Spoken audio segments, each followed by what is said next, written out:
그 리액트 쪽 댓글에 저희 보고 앵귤러 하라고 아, 봤습니다. 엄청 많네요. 앵귤러 하라는 댓글이 많네요. 예, 앵귤러에서는 이런 제가 이제 궁금했던 그런 내용이 풀려나?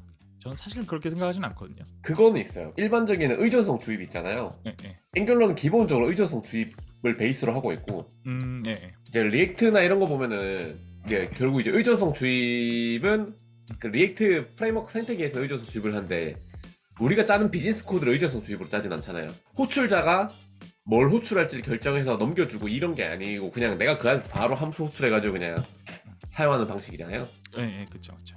앵귤러는 그게 돼가지고 그걸 위해서 어노테이션을 좀 많이 잘 사용하고 있고, 예, 예. 아 이것도 씨 어그로 오지게 걸리겠는데. 백엔드 개발자고 프알못인데, 그러니까 제가 이제 조사했을 때는 리액트로 테스트 짤 때 모킹 아닌 테스트 짜는 걸 본 적이 없거든요, 사실은. 그리고 이제 아키텍처에 대한 내용이, 그러니까 리액트 아키텍처라고 이제 플러스 아키텍처는 있지만 그 작성하는 사람이 그 아키텍처를 짜진 않거든요. 되게 자유분방한 아키텍처로 다들 많이 짜는 것 같고, 통일된 게 없는, 그러니까 예를 들어 백엔드는 MVC, 모바일은 MVVM 뭐 이렇게 이제 그래도 요렇게 하면 평탄을 친다라는 그런 아키텍처가 있잖아요. 패턴이 있잖아요. 예, 예. 근데 웹 프론트는 제가 그걸 못 본 거예요.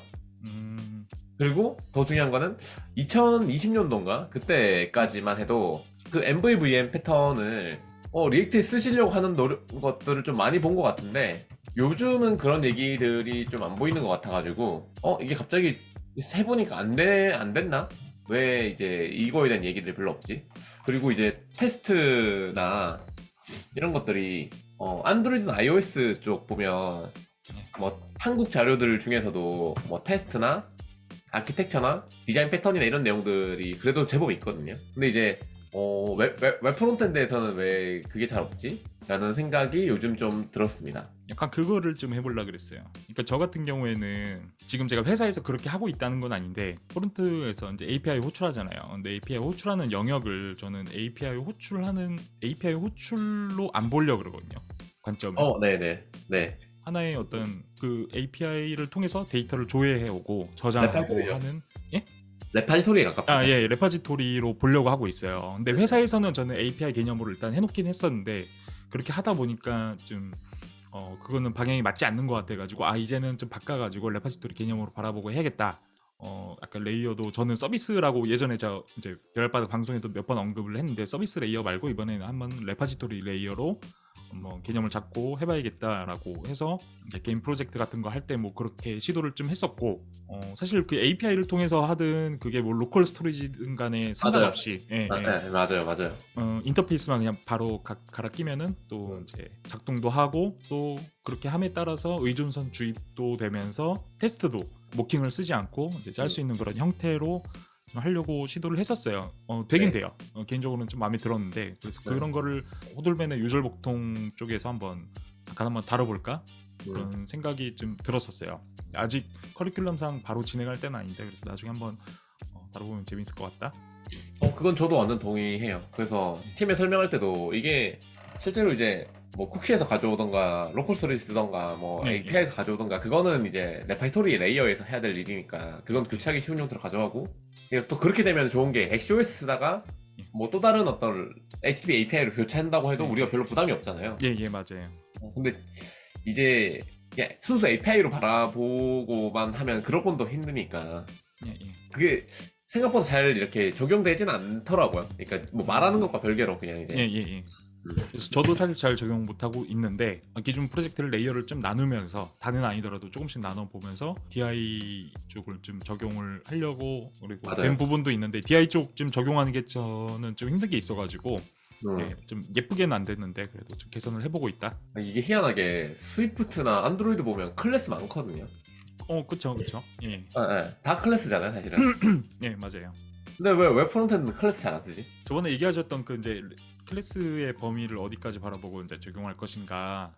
네네. 예, 뭐랄까 서비스나 이제 뭐 UT 클래스라 그래서 예를 들어서 클래스를 다 쓸 필요는 없다고 생각을 하는데, 뭔가 주고받는 데이터 정도만이라도 좀 쓰면은 확실히 좀 좋지 않을까라는 생각이 들긴 해요.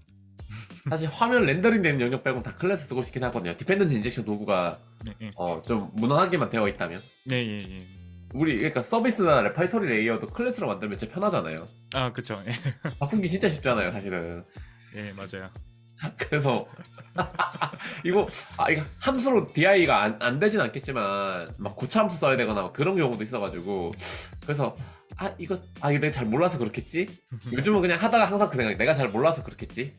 모바일 쪽은 뭐 클린 아키텍처랑 MVVM 패턴을 섞어서 한다든가 이런 식의 시도가 계속 나오고 있길래 이거를 좀 해보면 안 되나? DI 컨테이너도 거의 디폴트로 당연히 써야 되는 걸로 다들 쓰고 있고. 요즘 쓰고 있죠. 예전에는 사실 그게 없었는데 안드로이드에서는 응, 응. 몇 년 전에쯤 이제 안드로이드 다시 한번 해볼까? 좀 문서 좀 오랜만에 한번 볼까 하면서 좀 보다 보니까 당연하게 그걸 다 이제 얘기를 해주고 있더라고요. 응, 응. 이게 뭐 말을 할 때마다 이거 누워서 침 뱉기라서 뭐 말을 할 수가 없네. 소신 발언 여기까지인가요? 아유 안 돼요. 억울해서 끌리면 안 됩니다. 그때 얼마나 욕 먹었는데. 근데 확실히 이게 잘 모르겠어요. 저는 이제 함수용을 하든 뭐 객체 지향을 하든 하여튼 의존성 주입 뭐 제어 역전 이런 IoT DI 이런 게 좀 이런 게 당연한 거 아닌가? 물론 이제 프론트엔드 개발자분들 그걸 모른다는 얘기는 아니고 몇 개 그런 그런 이제 뭐 댓글이나 혹은 아니면 이야기들도 들은 적은 있거든요. DI를 쓸 필요 없다 아니면 너무 과하다 이렇게까지 할 필요가 있나? 근데 저는 이거 없으면은 어떻게 서로의 결합도를 낮출 수가 있지? 그러니까 우리가 흔히 말하는 이제 좋은 코드, 비슷한 기능들, 관련된 연관된 코드들이 한 곳에 있어야 되는 게 응집도. 그리고 이 A라는 곳에 변화가 있을 때 B, C, D 이런 애들이 전부 다 변해야 되는 게 아니라 이제 A가 변화됐을 때 A만 바꾸고 나머지 애들은 크게 변경이 필요 없게 하는 게 결합도. 그래서 응집도는 높이고 결합도는 낮추고 이게 일반적으로 변경하기 쉬운 코드라고 부르고 그렇게 코드를 짜야 한다라고 배우는데 그냥 코드에서 바로 어떤 내가 써야 되는 애들 함수나 클래스를 그냥 바로 new 때리거나 아니면 바로 펑션 호출해서 하는 거는 그 전제에서 되게 벗어난 방식이잖아요. 그쵸. 뭐라 그러지? 커플링이라 그러나? 네, 엄청 높아지는 방식이어서 그걸 해결하기 위해서 이제 많은 선배 개발자들이 결국은 이제 제어의 역전 혹은 뭐 의존성 주입 이런 것들을 이제 이제 발견하고 정리해서 알려준 거니까 그걸 써야 될 것 같은데 웹 프론트엔드 쪽에서는 막 지지를 받고 있진 않는 것 같아가지고 또 이제 하는 분들도 있겠지. 하는 분들도 있는데 그게 생각보다 막 이렇게 외부의 이제 발표 자료나 뭔가 이제 퍼블릭한 자료로 공유가 되고 있지는 않는 것 같아가지고 그래서 이게 내가 이제 프론트엔드 쪽 커뮤니티 활동 잘 안 해서 몰라서 그런가? 그거 때문인 것 같아서 그러니까 더 주니어 분들은 더 이제 그쪽을 공부를 안 하는 것 같다?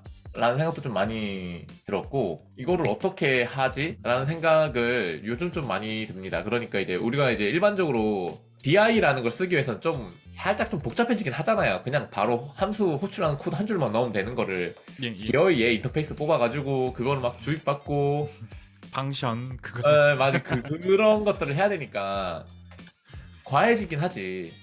그리고 그게 이제 당연하지 않은 사람들한테서는 그 코드를 봤을 때 너무 번잡하고 너무 많다. 그리고 실제로 그냥 그렇게 해도 결과물이 나오니까. 맞아요.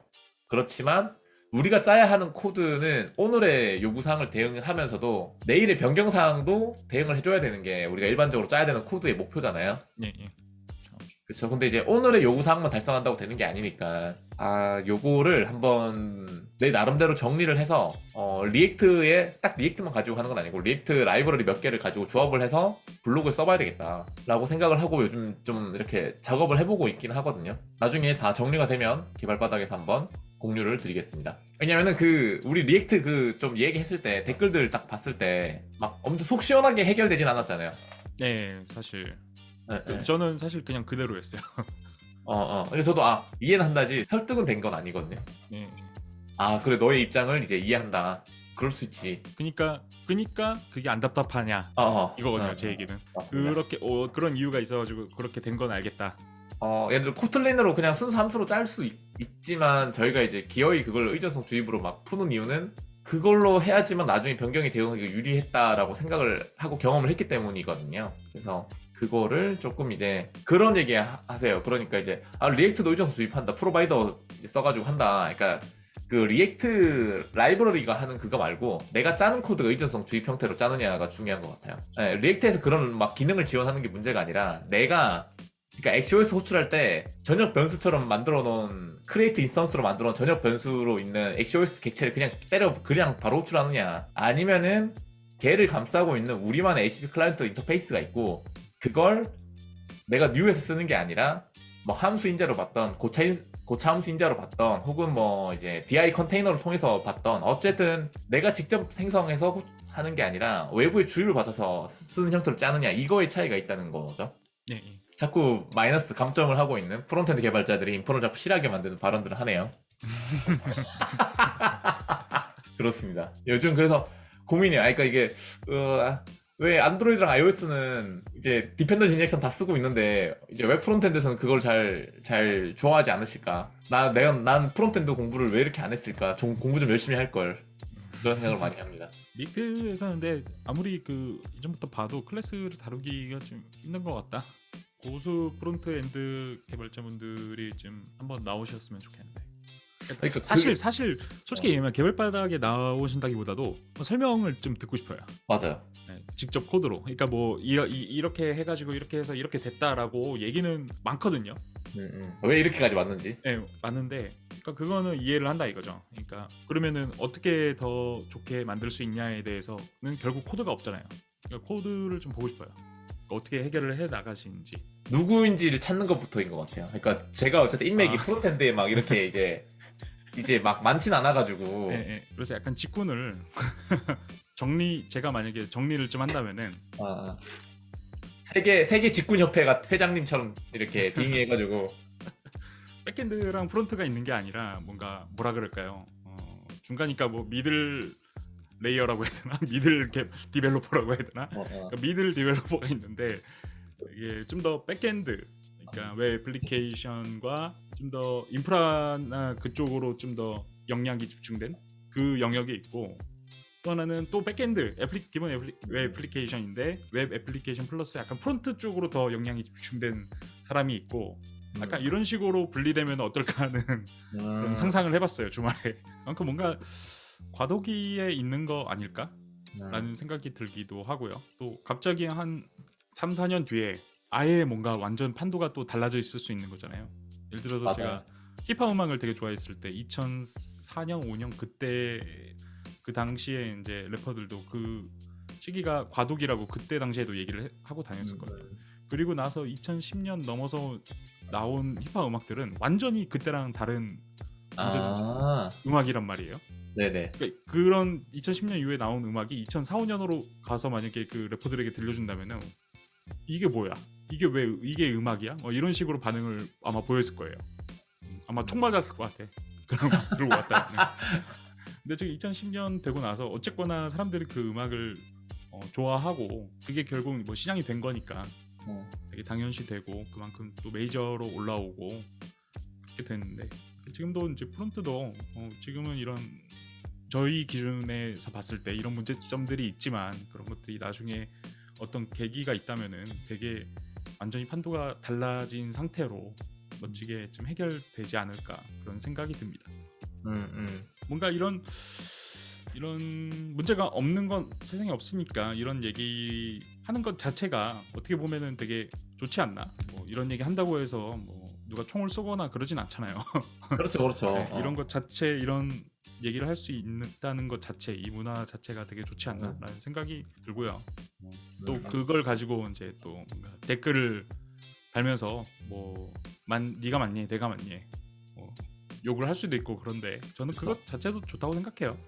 뭔가가 끝이라고 생각하는 순간, 하나가 정답이라고 생각하는 순간 성장이 막힐 수도 있다고 생각을 해요. 맞아요. 어느 순간에는.